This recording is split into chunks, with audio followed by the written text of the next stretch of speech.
kira-kira kalau misalnya ada orang yang lagi nonton, terus masih suka self diagnose sendiri nih, kayaknya aku depresi apa segala macam. Itu cara terbaik untuk mereka tahu mereka tuh sebenarnya cuman kayak tadi stres akut doang, atau ada gangguan yang harus ke psikiater, itu di bagian mana? Gimana cara mereka menakarnya gitu? Kalau ragu, udah ngeliat nih, ragu, datang aja.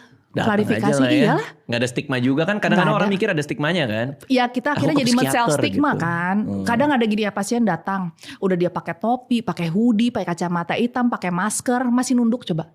Siapa yang mau kenal? Takut dilihat. Iya, siapa yang mau kenal? Terus dia bilang gini ke perawat, Bu nanti kalau saya dipanggil nomornya aja ya Bu ya, jangan panggil namanya.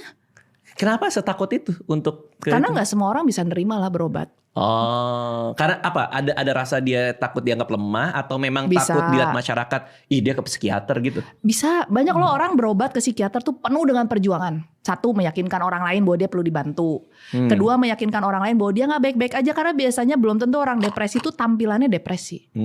Aku ada pasien yang tampilannya depresi tapi happy banget kalau ketemu di luar. Dia keluar dari ruang praktek tuh udah bener-bener kayak pakai topeng, hidupnya normal lagi. Ketawa, ceria, produktif. Tapi ketika di ruang praktek nangis abis 1 box tisu. Wah. Tuh kayak bilang, ya dok cuma di sini saya bisa cerita. Ya udah nggak apa-apa.